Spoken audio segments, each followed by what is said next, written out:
어둠 속 언덕 위 이태영은 저격총 조준경을 들여다봤습니다. 숨을 멈추고 방아쇠를 당겼죠. 퍽!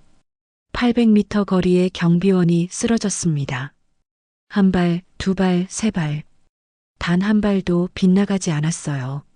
자물쇠를 따고 열린 방 안 멍투성이의 도희가 울고 있었습니다. 늦었어. 미안해. 이태영은 아내를 꽉 끌어안았습니다. 특수부대 출신 이태영이 어떻게 아내를 구하게 됐는지, 그리고 그의 아내에게 숨겨진 충격적인 비밀은 무엇인지, 지금부터 시작되는 이야기가 궁금하시다면 구독과 좋아요, 알림 설정 부탁드립니다. 여러분의 응원이 더 좋은 이야기를 만드는 힘이 됩니다. 이태영은 오늘도 새벽 5시에 눈을 떴습니다. 몸에 밴 습관이었죠. 707 특수임무대대에서 15년을 복무하며 새겨진 생체 리듬은 전역 후 3년이 지난 지금도 여전했습니다. 침대 옆 탁자 위엔 딸 슬기가 그려준 가족 그림이 놓여 있었어요. 아빠, 엄마, 그리고 자신. 셋이 손을 잡고 웃고 있는 그림이었습니다. 이태영은 조용히 침대에서 일어나 거실로 향했어요. 창밖으론 서울의 새벽 풍경이 펼쳐졌습니다. 고층 아파트 단지 사이로 희미하게 밝아오는 하늘. 그는 물을 한 잔 마시고 소파에 앉았죠. 오늘은 특별한 날이었습니다. 결혼 10주년을 맞아 가족과 함께 미국 플로리다로 떠나는 날이었으니까요. 아빠, 벌써 일어났어요? 뒤에서 슬기의 목소리가 들렸습니다. 10살 된 딸은 잠옷 차림으로 눈을 비비며 다가왔어요. 이태영은 딸을 안아 무릎에 앉혔습니다. 응, 슬기는 왜 이렇게 일찍 일어났어? 너무 설레서 잠이 안 와요. 비행기 타는 거 처음이잖아요. 이태영은 딸의 머리를 쓰다듬으며 미소 지었습니다. 슬기는 태어나서 한 번도 해외에 나가본 적이 없었어요. 전역 후 민간 보안회사에서 일하며 이태영은 겨우 생활을 안정시킬 수 있었지만 가족여행은 늘 미뤄왔던 일이었죠. 그러나 이번만큼은 달랐습니다. 아내 도희가 10주년 기념으로 꼭 가족여행을 가자고 조르듯 말했거든요. 슬기야, 비행기 안에서 아빠랑 영화 볼까? 좋아요. 근데 아빠 비행기 안에서도 일 안 하시는 거죠? 이태영은 순간 뜨끔했습니다. 지난번 제주도 여행 때도 회사에서 급한 연락이 와서 노트북을 펼쳤던 기억이 났거든요. 도희는 그때 아무 말 없이 미소만 지었지만 이태영은 그 미소 뒤에 숨겨진 실망을 읽을 수 있었죠. 이번엔 진짜 일 안 해. 약속할게. 정말요? 핸드폰도 안 보시는 거예요? 응, 핸드폰도 최소한만 볼게. 슬기는 환하게 웃으며 아빠의 목을 껴안았습니다. 이태영은 딸의 따뜻한 체온을 느끼며 가슴 한편이 먹먹해졌어요. 군 복무 시절엔 늘 임무가 우선이었습니다. 가족보다 국가가, 아내보다 작전이, 딸보다 훈련이 앞섰죠. 그 시간들이 후회로 남아 있었습니다. 오전 9시 인천공항에 도착한 가족은 체크인을 마치고 출국장으로 향했습니다. 도희는 새로 산 여행용 가방을 끌며 신이 나 있었어요. 35살인 도희는 여전히 이태영이 첫눈에 반했던 그 모습 그대로였습니다. 맑은 눈동자와 따뜻한 미소. 그녀는 이태영이 힘들 때마다 곁을 지켜준 유일한 사람이었죠. 여보, 이번 여행에서 뭐 하고 싶어? 도희가 물었습니다. 이태영은 잠시 생각하다 대답했어요. 글쎄, 그냥 너랑 슬기랑 같이 있으면 그걸로 충분한데. 에이, 그런 뻔한 대답 말고요. 뻔하지만 진심이야. 도희는 웃으며 이태영의 팔을 꼈습니다. 그 순간 이태영의 가슴 속에서 오래된 불안이 스멀스멀 올라왔어요. 행복할수록 불안해지는 건 직업병이었을까요? 특수부대에서 배운 건 언제나 최악을 대비하라는 것이었습니다. 평화는 언제든 깨질 수 있다는 것을 그는 너무나 잘 알고 있었죠. 비행기 안. 이륙 후 2시간쯤 지났을까요? 슬기는 창밖 구름을 신기하게 바라보고 있었고 도희는 이태영의 어깨에 기대어 잠들어 있었습니다. 이태영은 창밖을 보며 생각에 잠겼어요. 전역 후 3년. 그는 민간 보안회사에서 요인 경호와 시설 보안 업무를 담당하고 있었습니다. 정확한 사격 실력과 침착한 판단력으로 회사 내에서 신뢰받는 인물이었죠. 하지만 그의 마음 한편엔 늘 공허함이 있었습니다. 우리, 이제는 좀 평범하게 살면 안 돼요? 잠에서 깬 도희가 나지막이 물었습니다. 이태영은 아내를 내려다보며 쓴웃음을 지었어요. 그게 나한텐 제일 어려운 임무일지도 모르겠네. 도희는 남편의 손을 꽉 쥐었습니다. 여보, 당신은 이미 충분히 많은 걸 해냈어요. 이젠 우리 셋만의 시간을 가져도 돼요. 이태영은 고개를 끄덕였지만 대답하지 않았습니다. 그는 평범함이 뭔지 사실 잘 몰랐거든요. 15년간 그가 본 세상은 총성과 피와 죽음뿐이었으니까요. 플로리다에 도착한 첫날 밤, 호텔 발코니에서 이태영은 바다를 바라보고 있었습니다. 도희와 슬기는 침대에서 골아떨어져 있었어요. 따뜻한 바람이 불어왔습니다.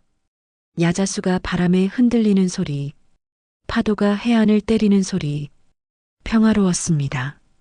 그런데 이상하게도 이태영은 긴장을 풀 수가 없었어요. 몸이 기억하고 있었습니다. 평화 뒤엔 언제나 폭풍이 온다는 걸. 그는 주머니에서 핸드폰을 꺼내 회사 메시지함을 확인했습니다. 특별한 연락은 없었죠. 그는 핸드폰을 도로 주머니에 넣고 깊게 숨을 들이마셨습니다. 이번만큼은 아무 일도 일어나지 마. 그는 중얼거렸습니다. 하지만 그의 기도는 곧 산산조각 날 운명이었습니다. 플로리다에서의 나흘은 꿈같이 흘러갔습니다. 이태영은 슬기와 함께 해변에서 모래성을 쌓았고 도희는 그 모습을 사진에 담았죠. 유니버설 스튜디오에서 롤러코스터를 타며 소리 지르고 저녁엔 해산물 레스토랑에서 랍스터를 먹었습니다. 이태영은 처음으로 마음이 편안해지는 걸 느꼈어요. 총을 잡지 않아도 되는 손, 경계하지 않아도 되는 눈. 이게 평범한 삶이구나 싶었습니다. 그런데 셋째 날 저녁 도희가 조심스럽게 말을 꺼냈습니다. 여보, 우리 조금만 더 남쪽으로 가는 건 어때요?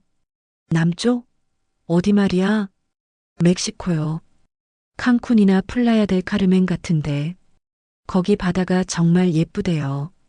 이태영은 잠시 망설였습니다. 멕시코라는 단어가 그의 본능적인 경계심을 자극했거든요. 군 복무 시절 브리핑에서 들었던 멕시코 카르텔 이야기들이 떠올랐죠. 하지만 도희의 기대에 찬 눈빛을 보자 거절할 수가 없었습니다. 알았어. 가자. 이왕 온 거 조금 더 즐기는 것도 좋지. 도희는 환하게 웃으며 남편의 뺨에 입맞춤했습니다. 슬기도 좋아하며 만세를 불렀어요. 이태영은 미소 지었지만 가슴 한편에선 여전히 불안이 꿈틀거리고 있었습니다. 이틀 후 가족은 국경을 넘어 멕시코 플라야 델 카르멘에 도착했습니다.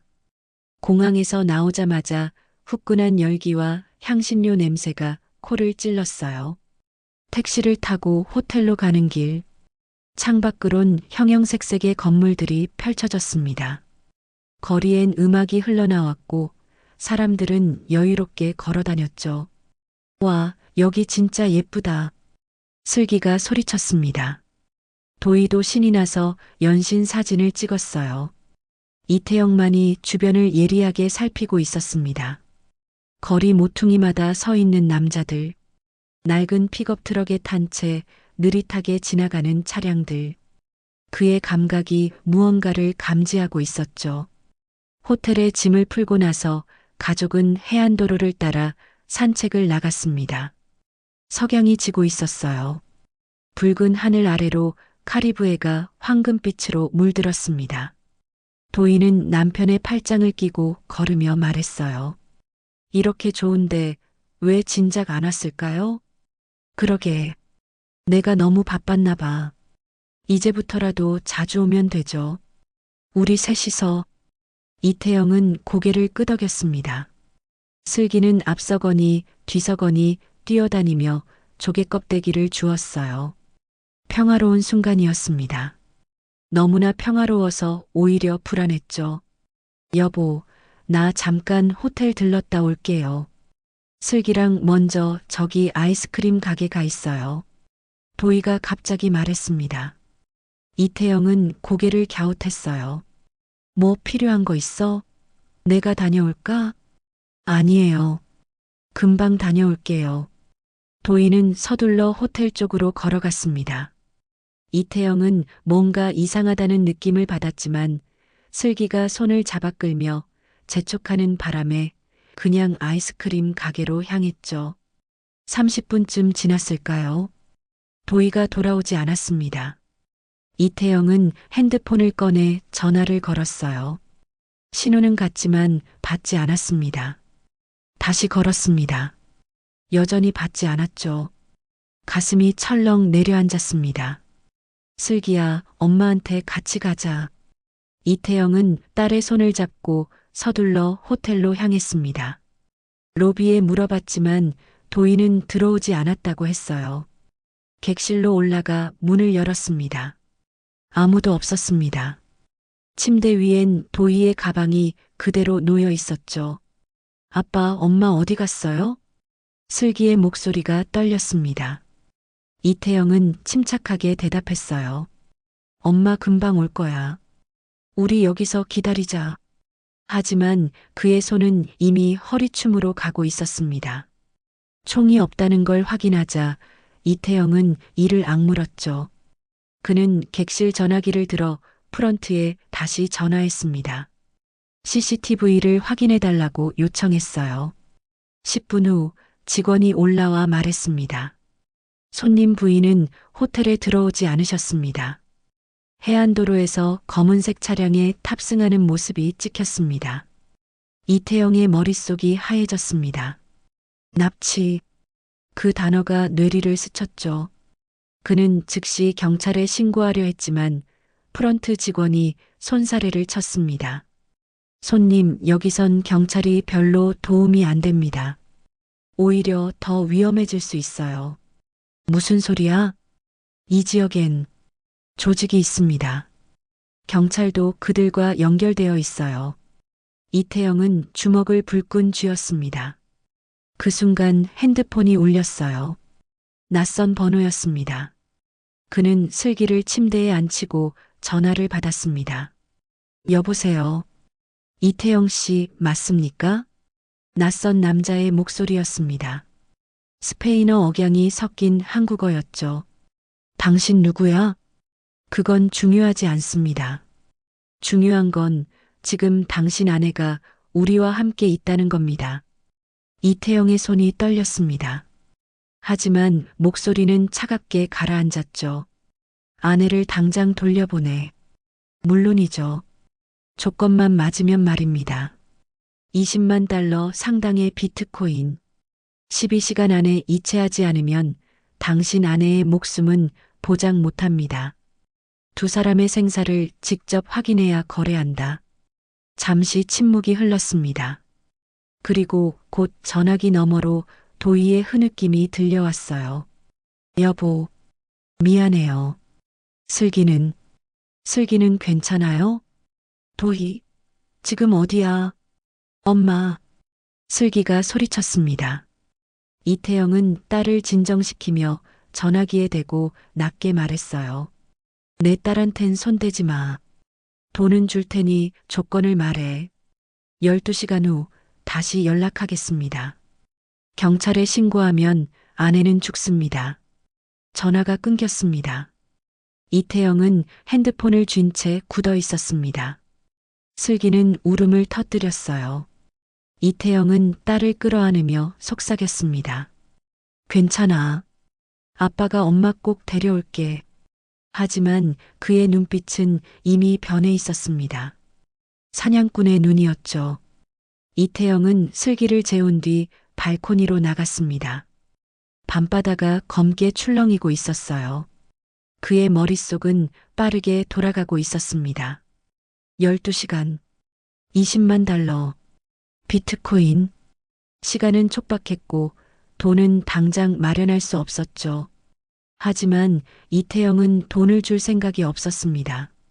몸값을 지불한다고 해서 도희가 안전하게 돌아온다는 보장은 없었거든요. 그는 핸드폰을 꺼내 연락처를 뒤졌습니다. 멕시코에 아는 사람이 있을까?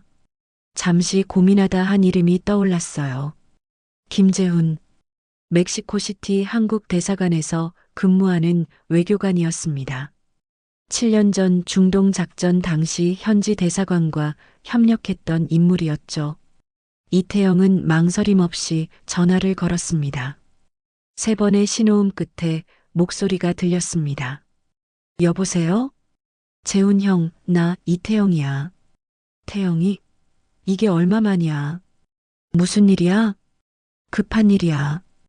지금 플라야 델 카르멘에 있는데 아내가 납치당했어. 전화 너머로 잠시 침묵이 흘렀습니다. 김재훈이 신중하게 물었어요. 경찰엔 신고했어? 못해. 범인들이 경찰 내부에도 사람이 있다고 했어. 그럴 거야. 거긴 카르텔 영향권이거든. 지금 몸값 요구받은 거야? 응. 12시간 안에 20만 달러. 김재훈이 깊게 한숨을 쉬었습니다. 태영아, 솔직히 말할게. 멕시코에선 이런 일이 자주 일어나. 특히 외국인 관광객 대상으로. 문제는 돈을 줘도 돌려보낸다는 보장이 없다는 거야. 알아. 그래서 내가 직접 찾으려고. 미쳤어? 넌 지금 군인도 아니고 여긴 한국이 아니야. 그래도 가만히 있을 순 없어. 김재훈은 잠시 생각하더니 말했습니다. 알았어.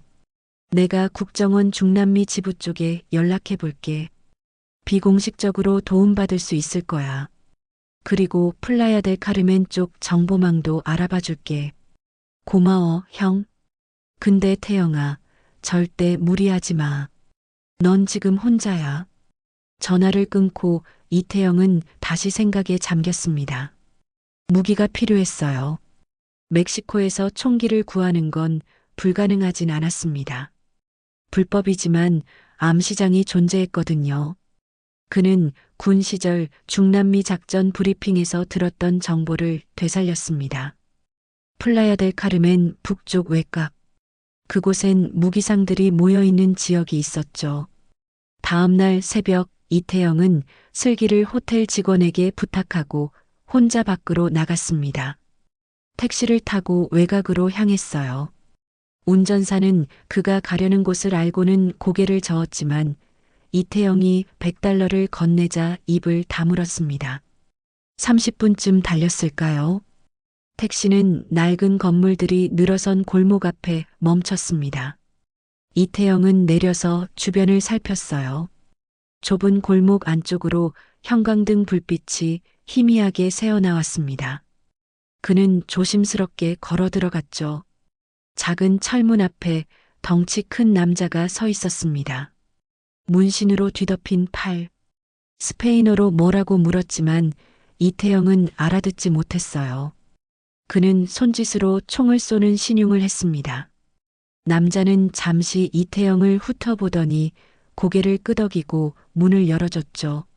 안에는 각종 무기들이 벽에 걸려 있었습니다.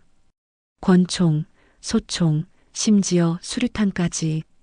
이태영은 침착하게 원하는 것들을 골랐어요. TRG-21 저격총, 시그 권총, M4 소총, 그리고 탄약 10박스. 가격은 8,000달러였습니다. 이태영은 신용카드를 꺼냈지만 무기상은 고개를 저으며 현금만 받는다고 했어요. 기다려.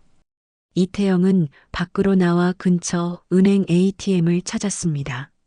한도를 최대로 올려 현금을 인출했죠. 다행히 회사 비상금 카드가 있었습니다. 그는 돈을 들고 다시 가게로 돌아와 무기들을 샀어요. 무기상은 큰 여행용 가방에 총들을 넣어줬습니다. 호텔로 돌아온 이태영은 무기들을 침대 밑에 숨기고 김재훈의 전화를 기다렸습니다. 오후 2시쯤 전화가 왔어요. 태영아, 정보 좀 구했어. 말해봐. 납치범들이 언급한 조직은 아마도 로스세타스의 분파일 거야. 그들은 플라야 델 카르멘 일대에서 인신매매와 마약 거래를 동시에 하고 있어. 본거지는 라 카사데 노체라고 불리는 곳이야. 라 카사데 노체? 밤의 집이라는 뜻이야. 해안에서 남쪽으로 20km쯤 떨어진 폐농장인데 겉으론 버려진 것처럼 보이지만 실제론 그들의 거점이야. 이태영은 메모했습니다. 경비는 어때? 최소 10명 이상. 무장도 잘 되어 있어. 태영아, 진심으로 말하는데 경찰이나 연방군에 맡기는 게 낫지 않을까? 아내가 죽을 수도 있어. 내가 죽을 수도 있어. 괜찮아. 난 이런 일에 익숙해. 김재훈은 한숨을 쉬었습니다. 알았어. 내가 국정원 쪽 정보원 1명 연결해 줄게. 그 사람이 현지 지리랑 조직 동선 알려줄 거야. 근데 태영아, 정말 조심해. 고마워. 전화를 끊고 이태영은 지도를 펼쳤습니다. 라 카사데 노체의 위치를 확인했죠. 그곳은 해안도로에서 벗어난 외진 곳이었습니다. 접근하기 쉽지 않았어요. 하지만 이태영에겐 계획이 있었습니다. 저녁 무렵 낯선 번호로 문자가 왔습니다. 정보원이었어요. 그는 라 카사데 노체의 내부 구조와 경비 교대 시간을 알려줬습니다. 새벽 4시에서 6시 사이가 가장 경비가 허술하다는 정보였죠. 이태영은 무기를 점검했습니다. 저격총의 조준경을 확인하고 권총의 탄창을 장전했어요. 손놀림은 여전히 정확했습니다. 15년간 몸에 밴 습관이었죠. 그는 거울을 보며 스스로에게 말했습니다. 이제부터 사냥은 내가 한다. 밤이 깊어갔습니다. 이태영은 슬기에 잠든 얼굴을 바라봤어요. 딸의 평화로운 숨소리. 그는 딸의 이마에 입맞춤하고 조용히 방을 나섰습니다. 가방을 메고 호텔을 빠져나온 그는 렌터카 업체로 향했어요. 사륜구동 차량을 빌리고 남쪽으로 향했습니다. 달빛만이 길을 비추고 있었습니다. 이태영의 눈빛은 차갑게 가라앉아 있었어요. 사냥꾼의 눈. 그는 다시 전장으로 돌아가고 있었습니다. 새벽 3시. 이태영은 차를 외곽 숲길에 세웠습니다. 라 카사데 노체까지는 걸어서 10분 거리였어요. 그는 가방에서 무기들을 꺼내 몸에 장착했습니다. 저격총은 등에 메고 시그 권총은 허리춤에 찼죠. 예비 탄창도 주머니에 챙겼습니다. 모든 움직임이 기계처럼 정확했어요. 숲속은 고요했습니다. 벌레 소리만 들렸죠. 이태영은 나뭇가지를 조심스럽게 피하며 앞으로 나아갔습니다. 707 특수임무대에서 배운 야간 침투 훈련이 떠올랐어요. 발소리를 최소화하고 그림자를 이용해 몸을 숨기는 법. 그의 몸은 여전히 기억하고 있었습니다. 10분쯤 걸었을까요? 나무 사이로 희미한 불빛이 보였습니다. 폐농장이었어요. 낡은 창고 건물 세 채가 보였고 중앙에는 2층짜리 본관이 있었습니다. 이태영은 쌍안경을 꺼내 주변을 살폈어요. 경비원 2명이 입구를 지키고 있었고 건물 옥상에도 1명이 서 있었습니다. 정보원의 말이 맞았습니다. 새벽 시간대라 경비가 상대적으로 느슨했어요. 하지만 여전히 방심할 수 없었습니다. 이태영은 건물 뒤편으로 돌아가기로 했죠. 나무를 타고 담장 너머로 넘어갈 계획이었습니다. 20분에 걸쳐 조심스럽게 이동한 이태영은 뒤편 담장에 도착했습니다. 높이는 3미터 정도. 그는 근처 나무를 이용해 담장 위로 올라갔어요. 그리고 조용히 안쪽으로 뛰어내렸습니다. 착지하는 순간 무릎을 구부려 충격을 흡수했죠. 마당은 어두웠습니다. 창고 하나가 바로 앞에 있었어요. 이태영은 창고 벽을 따라 이동했습니다. 창문으로 안을 들여다봤죠. 나무 상자들이 쌓여 있었지만 사람은 보이지 않았습니다. 그는 다음 건물로 이동했어요. 본관 건물 옆에 다다랐을 때였습니다. 갑자기 문이 열리며 남자 한 명이 나왔어요. 담배를 물고 불을 붙이는 모습이었습니다. 이태영은 재빨리 그림자 속으로 몸을 숨겼죠. 심장이 빠르게 뛰었지만 호흡은 차분하게 유지했습니다. 남자는 담배 연기를 내뿜으며 주변을 둘러봤습니다. 하지만 아무것도 발견하지 못했어요. 2분쯤 지나 남자는 다시 안으로 들어갔습니다. 이태영은 안도의 한숨을 쉬었죠. 그때 주머니에서 핸드폰이 진동했습니다. 문자였어요. 정보원이 보낸 메시지였습니다. 조심하세요. 내부 정보원이 당신 움직임을 알고 있을 수 있습니다. 이태영은 미간을 찌푸렸어요. 누군가 자신의 계획을 흘렸다는 뜻이었습니다. 바로 그 순간이었습니다. 건물 안에서 사이렌이 울렸어요. 경보음이었죠. 이태영은 즉시 몸을 낮췄습니다. 문들이 우르르 열리며 무장한 남자들이 쏟아져 나왔어요. 손에는 자동 소총이 들려 있었습니다. 찾아. 침입자가 있다. 스페인어 고함 소리가 들렸습니다. 이태영은 이를 악물었어요. 함정이었습니다. 정보원이 배신했거나 아니면 조직이 이미 그의 접근을 예상하고 있었던 거죠. 남자들이 마당으로 퍼져나갔습니다. 손전등 불빛이 사방을 훑었어요. 이태영은 창고 뒤편으로 몸을 숨기며 빠르게 생각했습니다. 정면 돌파는 불가능했어요. 상대는 최소 10명. 총격전이 벌어지면 도의가 위험해질 수 있었습니다. 그는 담장 쪽으로 후퇴하기로 결정했습니다. 조용히 몸을 낮춰 이동하던 중 발밑에서 딸그락 소리가 났어요. 빈 캔이었습니다. 이태영은 순간 굳었죠. 저기다. 손전등 불빛이 그를 향했습니다. 총성이 터졌어요. 이태영은 재빨리 옆으로 구르며 총알을 피했습니다. 창고 벽에 총알이 박히며 먼지가 날렸죠.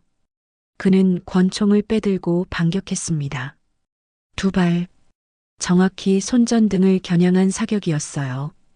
불빛이 꺼지며 남자가 비명을 질렀습니다. 이태영은 일어나 달렸습니다. 담장을 향해 전력 질주했어요. 뒤에서 총성이 계속 울렸습니다. 총알이 주변을 스쳐 지나갔죠. 그는 담장에 도달해 뛰어올랐습니다. 손으로 담장 끝을 잡고 몸을 끌어올렸어요. 담장 너머로 넘어가는 순간 폭발음이 터졌습니다. 이태영의 몸이 공중으로 튕겨나갔어요. 등짝에. 그는 바닥에 떨어져 구르며 신음했죠. 수류탄이었습니다. 누군가 던진 거였어요. 귀에서 윙윙 소리가 났습니다. 시야가 흐릿했어요. 이태영은 억지로 몸을 일으켰습니다. 다리가 후들거렸지만 계속 움직여야 했죠. 그는 비틀거리며 숲속으로 뛰어들었습니다. 뒤에서 남자들의 고함 소리가 들렸습니다. 그들이 쫓아오고 있었어요. 이태영은 나무 사이로 몸을 숨기며 계속 달렸습니다. 허파가 터질 것 같았지만 멈출 수 없었죠. 10분쯤 달렸을까요? 뒤에서 추격 소리가 점점 멀어졌습니다. 이태영은 큰 나무 뒤에 몸을 숨기고 주저앉았어요. 거친 숨을 몰아쉬며 손을 확인했습니다.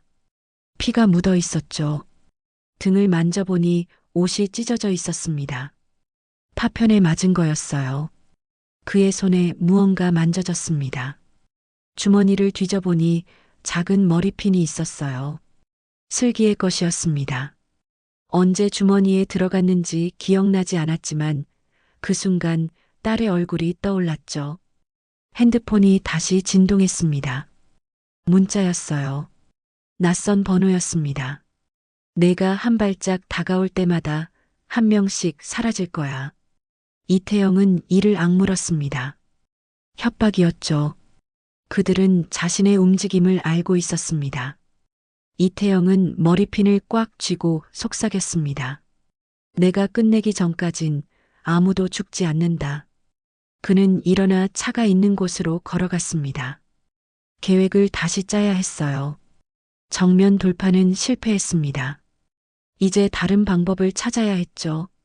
이태영은 차에 올라타며 생각했습니다. 조직 내부에 침투할 방법. 그들이 예상하지 못할 방법. 그의 머릿속에서 하나의 계획이 떠올랐습니다. 호텔로 돌아온 이태영은 욕조에 몸을 담갔습니다.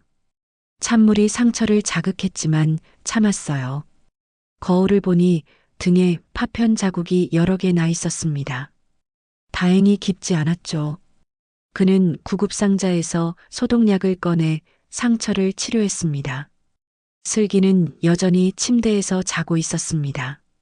이태영은 딸의 얼굴을 바라보며 주먹을 쥐었어요. 실패했습니다. 정면 침투는 불가능했죠. 그들은 이미 그의 움직임을 예상하고 있었습니다. 내부에 정보원이 있거나 아니면 조직이 생각보다 훨씬 치밀했던 거예요. 새벽 5시 핸드폰이 울렸습니다. 김재훈이었어요. 태영아, 큰일 났어. 무슨 일인데? 국정원 쪽에서 연락 왔어. 내 아내 차도애 씨. 그 사람 신원을 조회했는데 문제가 있어. 이태영의 가슴이 철렁했습니다. 무슨 소리야? 도혜 씨가 3년 전부터 멕시코 카르텔과 연결된 자금 세탁 네트워크에 관여했던 정황이 포착됐어. 한국과 멕시코를 오가며 비트코인 거래를 중개했다는 기록이 있어. 이태영은 말문이 막혔습니다. 귀를 의심했어요. 말도 안 돼. 도희는 평범한 주부야. 회계사 자격증은 있지만 그냥 집에서 애 키우면서. 태영아, 국정원 자료는 거짓말을 안 해. 도혜 씨 명의 계좌로 지난 3년간 수십억 원이 오갔어. 물론 전부 암호화폐로 세탁됐지만 추적은 가능했어. 이태영은 핸드폰을 쥔 손이 떨렸습니다. 그럼 이번 납치도 미끼였을 가능성이 높아. 조직이 도희 씨를 이용해서 너를 끌어들인 거야. 목적은 아직 모르지만. 전화를 끊고 이태영은 벽에 등을 기댔습니다. 머릿속이 복잡했어요. 도희, 10년을 함께 산 아내, 슬기를 낳고 키운 여자, 그녀가 범죄 조직과 연결되어 있었다니 믿을 수 없었습니다. 하지만 생각해보니 이상한 점들이 있었어요. 도희는 가끔 설명할 수 없는 돈을 들고 왔습니다. 친구한테 빌렸다거나 재테크로 벌었다고 했지만 구체적인 설명은 없었죠. 그리고 가끔 새벽에 몰래 전화 통화를 하는 모습도 봤습니다. 이태영은 그냥 친구들과 수다 떠는 거라고 생각했어요. 아빠, 슬기가 일어나며 눈을 비볐습니다. 이태영은 재빨리 표정을 바꿨어요. 응, 슬기야. 잘 잤어? 아빠, 엄마는요? 엄마는 곧 올 거야. 슬기는 불안한 표정으로 아빠를 바라봤습니다. 이태영은 딸을 안아주며 속삭였어요. 걱정하지 마. 아빠가 꼭 데려올게. 오전 10시. 이태영은 슬기를 다시 호텔 직원에게 맡기고 밖으로 나갔습니다. 그는 택시를 타고 플라야 델 카르멘 외곽의 작은 카페로 향했어요. 김재훈이 연결해준 또 다른 정보원을 만나기 위해서였습니다. 카페에 도착하자 구석자리에 중년 남자가 앉아 있었습니다. 선글라스를 낀 채 신문을 보고 있었어요. 이태영이 다가가자 남자가 고개를 들었습니다. 이태영 씨? 맞습니다. 앉으세요. 전 페드로라고 합니다. 국정원과 협력하는 현지 요원이에요. 이태영은 자리에 앉았습니다. 페드로는 서류 봉투 하나를 건넸어요. 이게 뭡니까? 당신 아내에 대한 파일입니다. 보시죠. 이태영은 봉투를 열었습니다. 안에는 사진들과 문서들이 들어 있었어요. 도희가 낯선 남자들과 만나는 사진, 공항에서 큰 가방을 끌고 가는 모습, 그리고 은행 거래 내역서. 이태영의 손이 떨렸습니다. 도희 씨는 로스 세타스 분파의 자금 세탁책이었습니다. 한국에서 암호화폐를 매입해 멕시코로 송금하는 역할이었죠. 조직은 그녀를 통해 수백억 원을 세탁했습니다. 왜 도희가 그런 일을? 빚 때문입니다. 사실 도희 씨 친정아버지가 3년 전 사업 실패로 거액의 빚을 졌습니다. 조직이 그 빚을 대신 갚아주는 조건으로 도희 씨를 포섭했죠. 이태영은 고개를 떨궜습니다. 장인의 사업 실패, 그 일은 알고 있었어요. 하지만 도희는 괜찮다고만 했습니다. 자신이 해결했다고 했죠. 이태영은 그게 이런 방식이었을 줄은 몰랐습니다. 그럼 이번 납치는 함정입니다. 조직은 도희 씨가 당신에게 진실을 털어놓으려 한다는 걸 알았어요. 그래서 먼저 손을 쓴 겁니다. 당신을 멕시코로 유인하고 도희 씨를 인질로 잡아 입을 막으려는 거죠. 이태영은 주먹을 쥐었습니다. 모든 게 계획된 것이었습니다.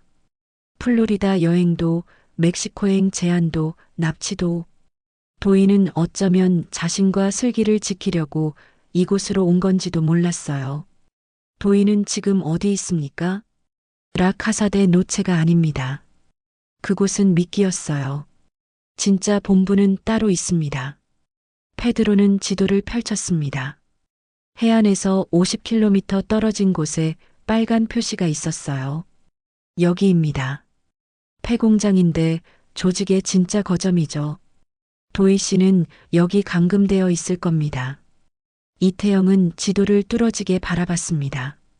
들어갈 방법은 쉽지 않습니다. 경비가 30명 이상이고 감시 카메라도 곳곳에 있어요. 혼자선 불가능합니다. 그래도 가야 합니다. 페드로는 한숨을 쉬었습니다. 이태영 씨, 당신 아내는 범죄자입니다. 구해봤자 한국 돌아가면 구속될 거예요. 그건 나중 일입니다. 지금은 살리는 게 먼저예요. 페드로는 이태영의 눈을 바라봤습니다. 흔들림 없는 눈빛이었어요.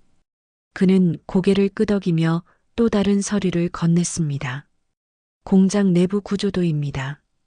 그리고 오늘 밤 11시에 조직 간부들이 회의를 한다는 정보가 있어요. 그때가 유일한 기회일 겁니다. 이태영은 서류를 받아들며 일어섰습니다. 고맙습니다. 이태영 씨, 페드로가 불렀습니다. 살아서 돌아오세요. 당신 딸을 위해서라도. 이태영은 고개를 끄덕이고 카페를 나섰습니다. 밖은 뜨거운 햇살이 내리쪼이고 있었어요. 그는 하늘을 올려다보며 생각했습니다. 도희, 당신은 왜 말하지 않았나요? 함께 해결할 수 있었는데. 이태영의 눈가에 눈물이 맺혔습니다. 호텔로 돌아온 이태영은 슬기와 함께 점심을 먹었습니다. 하지만 음식이 목으로 넘어가지 않았어요. 머릿속은 온통 도희 생각뿐이었습니다. 범죄자, 자금 세탁책, 그런 단어들이 아내와 연결된다는 게 믿기지 않았죠. 아빠, 밥 안 먹어요? 슬기가 걱정스럽게 물었습니다. 이태영은 억지로 미소 지으며 대답했어요. 응, 먹을게. 슬기는 많이 먹어. 식사를 마치고 슬기를 재운 뒤 이태영은 도희의 가방을 뒤지기 시작했습니다. 뭔가 단서가 있을 거라는 생각이 들었거든요. 옷가지를 하나씩 꺼내며 주머니를 확인했죠. 하지만 특별한 건 없었습니다. 가방 밑바닥을 만지던 중 손에 딱딱한 게 느껴졌습니다. 천을 들추자 작은 노트북이 숨겨져 있었어요. 이태영은 노트북을 꺼내 전원을 켰습니다. 비밀번호 화면이 떴죠. 그는 잠시 생각하다 슬기의 생일을 입력했습니다. 틀렸어요. 다시 자신의 생일을 입력했습니다. 역시 틀렸죠. 결혼기념일을 입력했습니다. 화면이 열렸어요. 이태영의 심장이 빨라졌습니다. 바탕화면에는 가족 사진이 있었어요. 셋이 함께 웃고 있는 사진이었죠. 그는 파일들을 하나씩 열어봤습니다. 문서 폴더를 클릭하자 수십 개의 파일이 나타났습니다.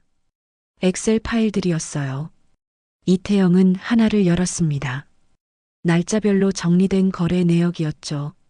금액, 계좌번호, 암호화폐 지갑 주소. 페드로가 말한 게 사실이었습니다. 도희는 정말 자금 세탁에 관여하고 있었어요. 하지만 다른 폴더도 있었습니다. 가족이라는 이름의 폴더였죠. 이태영은 클릭했습니다. 안에는 일기 형식의 문서들이 있었어요. 그는 가장 최근 파일을 열었습니다. 2025년 9월 21일. 오늘도 그들에게서 연락이 왔다. 한 번만 더 거래를 도우면 아버지 빚을 완전히 탕감해준다고 했다. 하지만 믿을 수가 없다. 이미 3년째 같은 말만 반복하고 있으니까 태영이에게 말해야 할까? 하지만 말하면 태영이가 위험해질 것 같다. 그 사람들은 태영이의 과거를 알고 있다. 707 출신이라는 것도 혹시 태영이를 이용하려는 건 아닐까? 무섭다. 슬기만이라도 지켜야 하는데. 이태영은 손을 떨며 다음 파일을 열었습니다. 2025년 10월 1일. 결심했다. 태영이와 슬기를 멕시코로 데려가기로 했다. 플로리다에서 여행을 즐기고 그 다음 멕시코로 넘어가 조직 보스를 직접 만날 생각이다. 태영이와 슬기를 안전한 곳에 두고 나 혼자 거래를 끝낼 것이다. 이게 마지막이 될 거라고, 그렇게 만들 거라고 다짐한다. 아버지 빚도 갚고 가족도 지키고 그런 다음엔 태영이에게 모든 걸 고백할 것이다. 용서받지 못해도 괜찮다. 슬기만은 평범하게 자라게 해주고 싶다. 이태영은 화면을 응시하며 눈물을 흘렸습니다. 도희는 가족을 지키려 했던 거였어요. 혼자서 모든 걸 감당하려 했던 겁니다. 그녀가 멕시코행을 제안한 이유, 그날 저녁 혼자 호텔로 간다던 이유, 모두 계획의 일부였던 거죠. 이태영은 다른 파일들도 확인했습니다. 그 중 하나가 눈에 띄었어요. 태영이 계좌라는 제목이었습니다. 클릭하자 자신의 은행 거래 내역이 나타났어요. 하지만 낯선 입금 기록들이 있었습니다. 3년간 매달 200만 원씩 입금된 흔적이었죠. 문서 하단에 도희의 메모가 있었습니다. 조직이 태영이 계좌로 돈을 입금하고 있다. 나를 통제하기 위한 수단이다. 태영이는 모르는 돈이지만 만약 발각되면 태영이도 공범으로 몰릴 수 있다. 어떻게든 막아야 한다. 이태영은 고개를 떨궜습니다. 조직은 도희뿐 아니라 자신도 올가매고 있었던 거예요. 도희가 배신하거나 경찰에 신고하면 이태영도 함께 무너뜨릴 수 있는 증거를 만들어뒀던 겁니다. 도희. 이태영은 중얼거렸습니다. 아내는 혼자서 얼마나 두려웠을까요?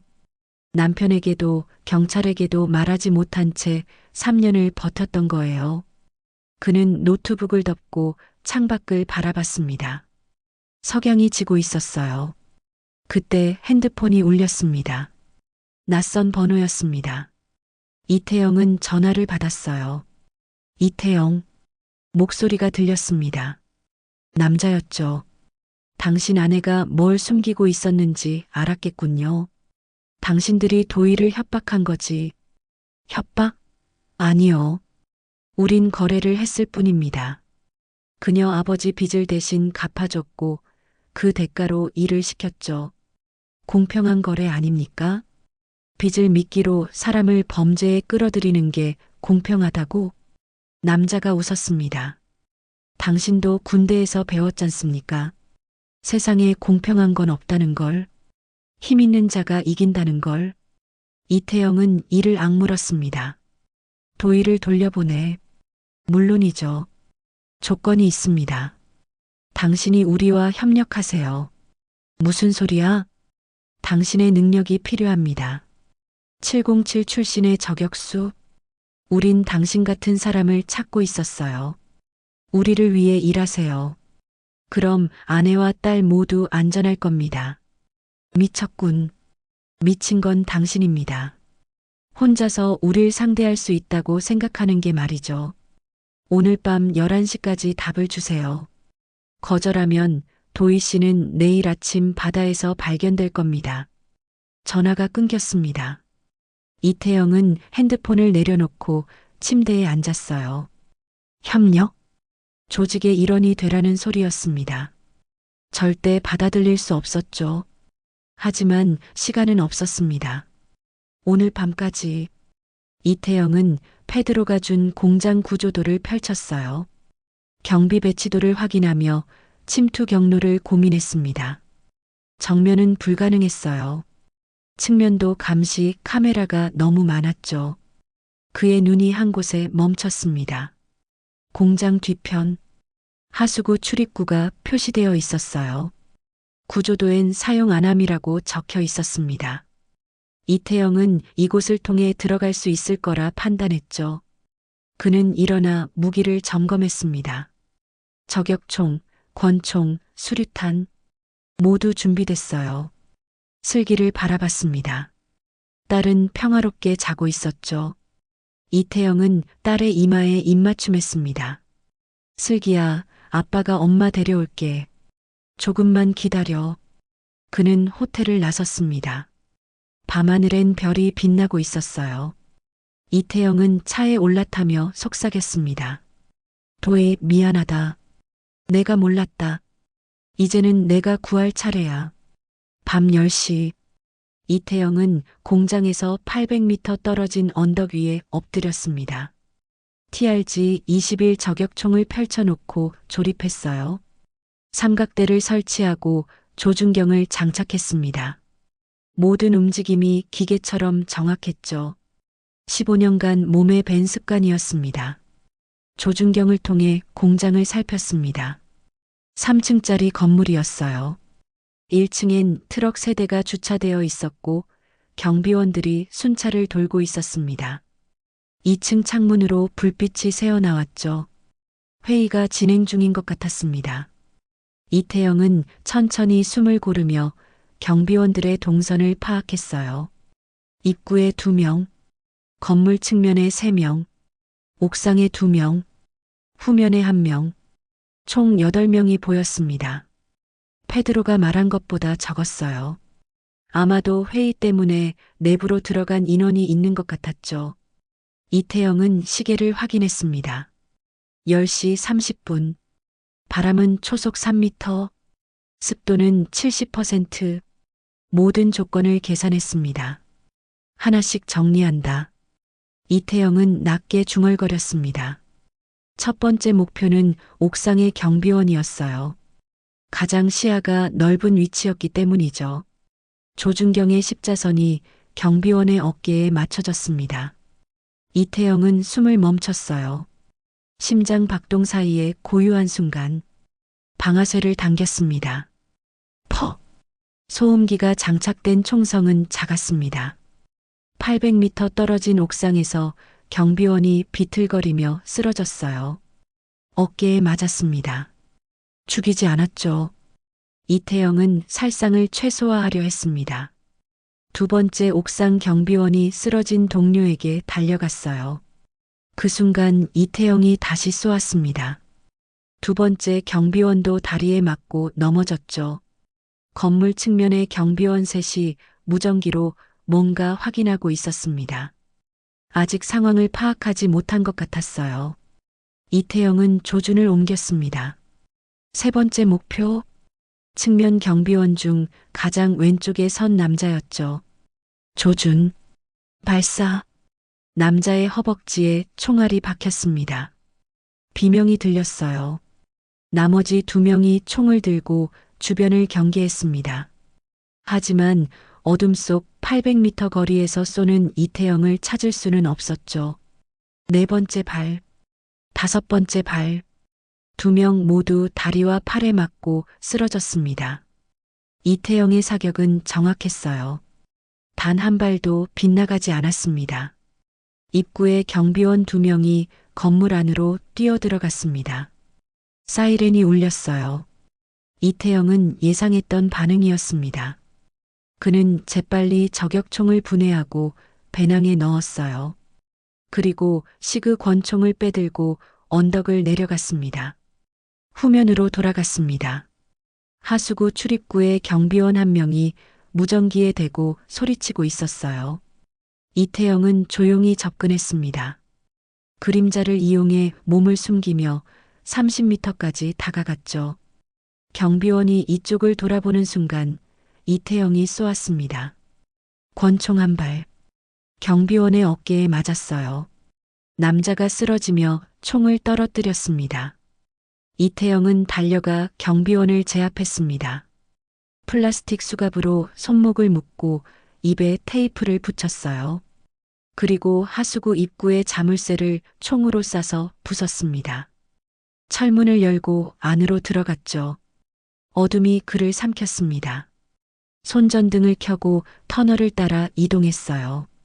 10분쯤 걸었을까요? 앞쪽에서 희미한 빛이 보였습니다. 출구였죠. 이태영은 손전등을 끄고 사다리를 타고 올라갔습니다. 맨홀 뚜껑을 살짝 밀어 올리자 창고 내부가 보였습니다. 나무 상자들이 쌓여 있었고 사람은 없었어요. 밖에서 고함 소리가 들렸습니다. 부상당한 경비원들을 치료하느라 혼란스러운 모양이었죠. 이태영은 뚜껑을 완전히 열고 밖으로 나왔습니다. 권총을 빼들고 창고 문으로 다가갔어요. 문 틈새로 복도를 살폈습니다. 한 명이 총을 들고 뛰어가는 모습이 보였죠.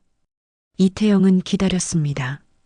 복도가 조용해지자 밖으로 나왔어요. 계단이 보였습니다. 2층으로 올라가는 계단이었죠. 이태영은 한 계단씩 조심스럽게 올라갔습니다. 1층의 혼란 덕분에 2층은 상대적으로 조용했어요. 복도 끝에서 목소리가 들렸습니다. 회의실이었죠. 이태영은 반대편 복도를 따라 이동했습니다. 끝에 자물쇠가 채워진 방이 보였어요. 귀를 문에 갖다 댔습니다. 희미한 숨소리가 들렸죠. 도희. 낮게 불렀습니다. 잠시 침묵이 흘렀어요. 태영이? 도희의 목소리였습니다. 이태영은 철사로 자물쇠를 땄어요. 딸깍 소리와 함께 문이 열렸습니다. 도희가 구석에 웅크리고 있었죠. 얼굴엔 멍이 들어 있었습니다. 늦었어. 미안해. 이태영이 아내를 일으켰습니다. 도희의 다리가 떨렸어요. 태영이. 위험해. 사람들이. 괜찮아. 대부분 무력화했어. 이제 나가자. 복도로 나왔습니다. 그때 계단에서 발소리가 들렸어요. 남자 둘이 올라오고 있었습니다. 이태영은 도희를 벽 쪽으로 밀어냈습니다. 그리고 계단 입구에 몸을 숨겼죠. 남자들이 2층에 올라왔습니다. 이태영이 튀어나와 첫 번째 남자의 턱을 가격했어요. 남자가 뒤로 넘어졌습니다. 두 번째 남자가 총을 들었지만 이태영이 더 빨랐죠. 손목을 비틀어 총을 떨어뜨리고 복부에 주먹을 날렸습니다. 남자가 신음하며 쓰러졌어요. 빨리.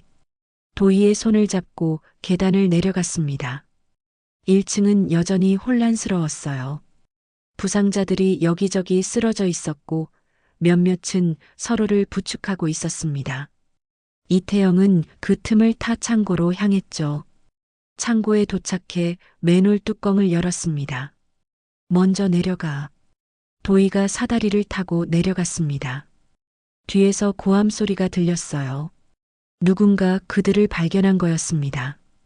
이태영은 수류탄을 꺼내 안전핀을 뽑고 창고 입구 쪽으로 던졌습니다. 엎드려 폭발음이 터졌습니다. 연기가 창고를 가득 채웠어요. 이태영은 재빨리 맨홀로 뛰어들어 뚜껑을 닫았습니다. 터널을 따라 전력 질주했죠. 출구에 도착한 둘은 밖으로 나와 언덕을 향해 달렸습니다. 뒤에서 고함 소리가 들렸지만 점점 멀어졌어요. 차에 도착한 이태영은 도희를 조수석에 태우고 시동을 걸었습니다. 타이어가 흙먼지를 일으키며 차가 출발했죠. 한참을 달린 뒤 한적한 길가에 차를 세웠습니다. 이태영은 거친 숨을 몰아쉬었어요. 도희가 남편의 손을 잡았습니다. 당신, 사람들을 다 쓰러뜨린 거야? 죽이진 않았어. 다들 살아있을 거야. 도희의 눈에서 눈물이 흘러내렸습니다. 미안해. 정말 미안해. 이태영은 아내를 끌어안았습니다. 나중에 다 얘기해. 지금은 슬기한테 가자. 차는 다시 어둠 속을 달렸습니다. 백미러로 뒤를 확인했지만 쫓아오는 차는 없었어요. 이태영의 정확한 저격과 신속한 작전 덕분에 조직은 혼란에 빠져 있었죠. 그는 핸들을 꽉 쥐며 앞만 보고 달렸습니다. 이제 가족을 지킬 시간이었으니까요. 호텔로 돌아온 이태영과 도희는 방문을 열었습니다. 슬기는 침대에서 자고 있었어요. 평화로운 얼굴이었습니다. 도희는 딸에게 다가가 조용히 안아 올렸죠. 슬기가 눈을 떴습니다. 엄마.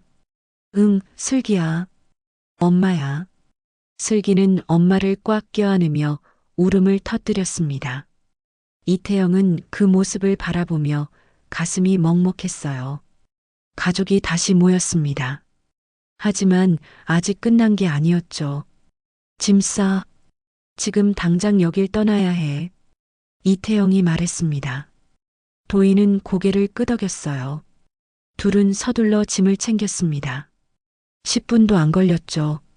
이태영은 호텔 직원에게 체크아웃 없이 떠난다고 말하고 돈을 더 건넸습니다. 직원은 고개를 끄덕이며 입을 다물었어요. 차에 짐을 싣고 출발했습니다. 목적지는 멕시코시티였어요. 김재훈이 대사관에서 보호해 줄 거라고 했습니다. 이태영은 어둠 속을 달렸죠. 백미러로 뒤를 계속 확인했습니다. 다행히 쫓아오는 차는 없었어요. 새벽 5시 해가 뜨기 시작했습니다. 이태영은 잠시 휴게소에 차를 세웠어요. 도희와 슬기는 뒷좌석에서 잠들어 있었습니다. 그는 차에서 내려 밖으로 나갔죠. 시원한 바람이 얼굴을 스쳤습니다. 김재훈에게 전화를 걸었습니다. 3번의 신호음 끝에 목소리가 들렸어요. 태영아, 무사한 거야? 응. 도희 구했어. 지금 멕시코시티로 가는 중이야. 잘했어. 대사관으로 오면 보호해 줄게. 국정원 쪽에도 연락해뒀어. 고마워, 형. 근데 태영아, 한 가지 알아둬. 도희 씨는 한국 돌아가면 조사받아야 해. 자금 세탁 혐의로. 이태영은 침묵했습니다. 예상했던 일이었어요. 알아. 각오는 했어. 미안하다. 내가 도울 수 있는 건 여기까지야. 전화를 끊고 이태영은 하늘을 올려다봤습니다. 붉게 물든 하늘. 새로운 하루가 시작되고 있었어요. 하지만 그에게 앞으로 펼쳐질 날들은 여전히 불확실했습니다. 차로 돌아온 이태영은 도희를 깨웠습니다. 도희, 일어나. 얘기 좀 하자. 도희는 눈을 뜨고 조수석으로 자리를 옮겼어요. 둘은 차 밖으로 나와 벤치에 앉았습니다. 슬기는 여전히 자고 있었죠. 태영이, 들어줘. 나, 알아. 다 알아. 이태영이 말했습니다. 도희는 놀란 표정으로 남편을 바라봤어요. 노트북 봤어. 내가 왜 그런 일을 했는지, 왜 말하지 못했는지. 다 알아. 도희의 눈에서 눈물이 흘러내렸습니다. 미안해. 정말 미안해. 아버지 빚 때문에. 어쩔 수 없었어. 그 사람들이 슬기까지 위협했어. 나는 그냥. 괜찮아. 이태영이 아내의 손을 잡았습니다. 내 잘못이 아니야. 내가 감당할 수 없는 상황이었어. 하지만 도희, 왜 나한테 말하지 않았어? 우린 부부잖아.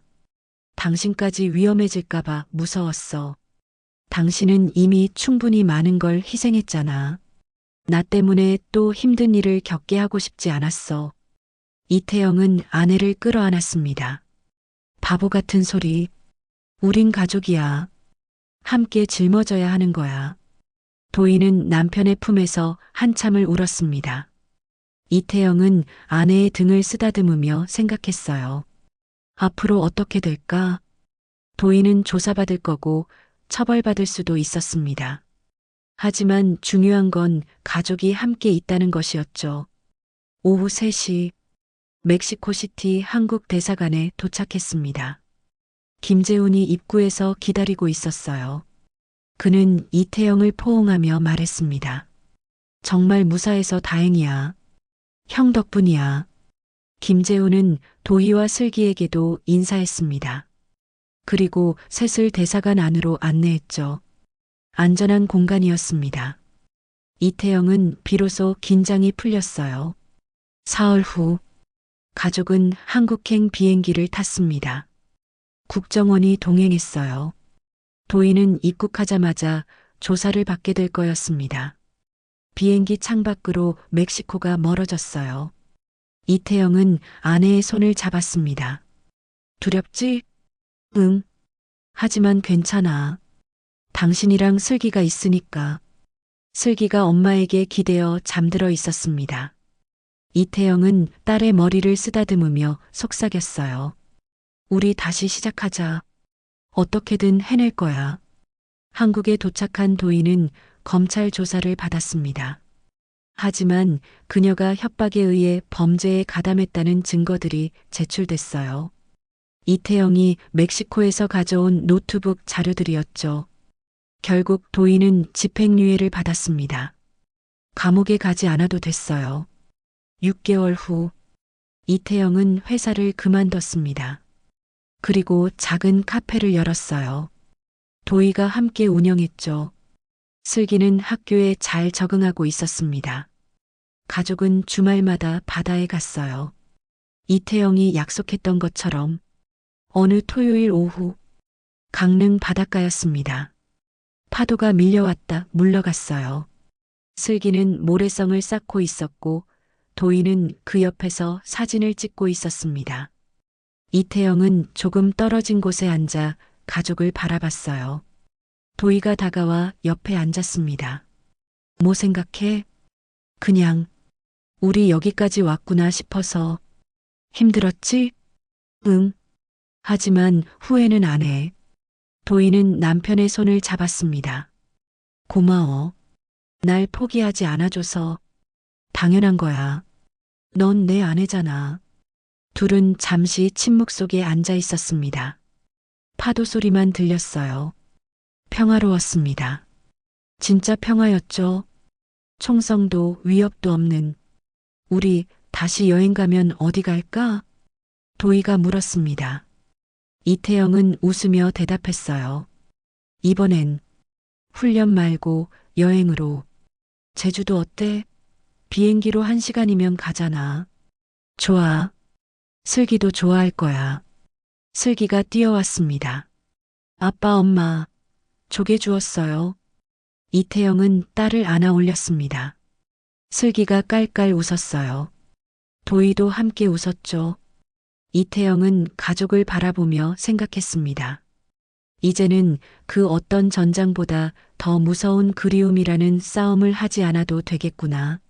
석양이 바다를 황금빛으로 물들였습니다. 세 사람의 그림자가 모래 위에 길게 드리워졌어요. 이태영은 총을 내려놓았습니다. 이제 그에게 필요한 건 방아쇠가 아니라 가족과 함께하는 시간이었으니까요. 파도가 밀려왔습니다. 그리고 다시 물러갔어요. 마치 모든 아픔을 씻어내듯이 이태영의 뒷모습 위로 한국의 저녁 햇살이 천천히 비쳤습니다. 특수부대 출신 이태영의 처절한 구출 작전 어떠셨나요? 가족을 지키기 위해 총을 들어야 했던 한 남자의 이야기였습니다. 이 영상이 마음에 드셨다면 구독과 좋아요 부탁드립니다. 그리고 댓글로 여러분의 생각을 들려주세요. 이태영의 선택이 옳았을까요? 도인은 용서받을 수 있을까요? 여러분의 의견이 궁금합니다. 다음 이야기도 기대해 주시고 알림 설정해 두시면 새로운 영상을 가장 먼저 만나보실 수 있습니다. 그럼 다음 이야기에서 또 만나요. 여러분 모두 평안한 하루 보내세요.